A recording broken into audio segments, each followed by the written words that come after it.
কালকে আপনার শিডিউল ঘোষণা হয়েছে, আর আজকেই আপনার একজন প্রার্থীকে গুলি করা হয়েছে 8 নম্বরে, ঢাকার 8-এর মধ্যে, হাদি সাহেব, ইনসাফ পার্টির প্রার্থী বোধহয়। আমি তীব্র নিন্দা জানাচ্ছি এবং আমি একটা অশনি সংকেত দেখতে পাচ্ছি যে নির্বাচনকে বানচাল করার জন্য সেই শক্তি আবার চক্রান্ত শুরু করেছে।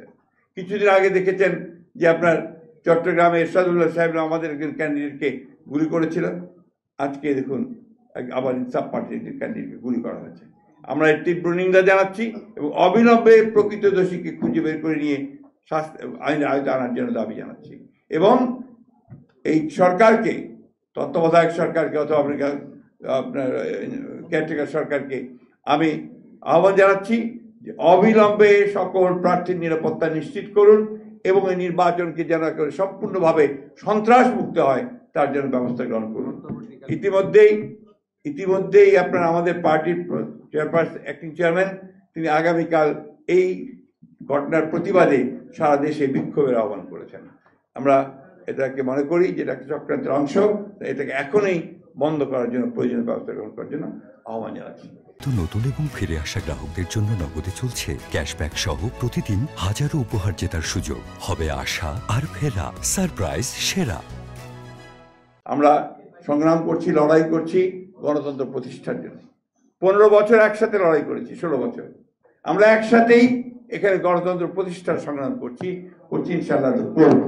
এবং আমাদের যে কমিটমেন্ট আছে যে এই নির্বাচন এবং নির্বাচন পরে আমরা একটা জাতীয় সরকার সকল দলগুলোকে নিয়ে গঠন করব, সে ব্যাপারে আমাদের কমিটমেন্ট শক্তিশালী রয়েছে।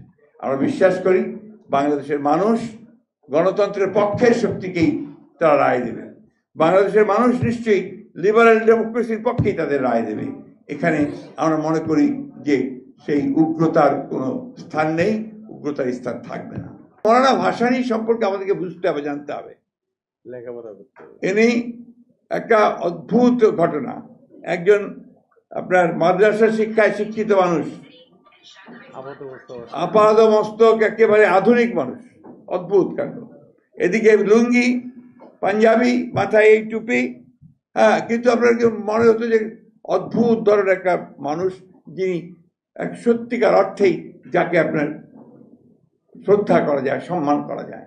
মৌলানা আব্দুল হামিদ খান ভাসানী উপরে অনেক কবিতা আছে, শামসুর রহমান সাহেবের সেই বিখ্যাত কবিতা সফেদ পাঞ্জাবি উঠছে।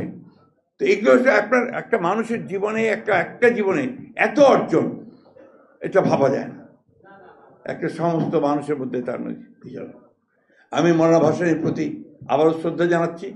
তার যে আরাধ্য বিজয় ছিল যে মানুষের মধ্যে বৈষম্য না থাকা, আপনার নির্যাতিত নিপীড়িত মানুষের পাশে দাঁড়ানো, তাদেরকে উপরে উঠিয়ে নিয়ে আসা, শোষণের অবসান ঘটানো, এই ছিল তার জীবনের সমস্ত জীবনের আপনার আরাধ্য যে কাজ, সেই কাজগুলো।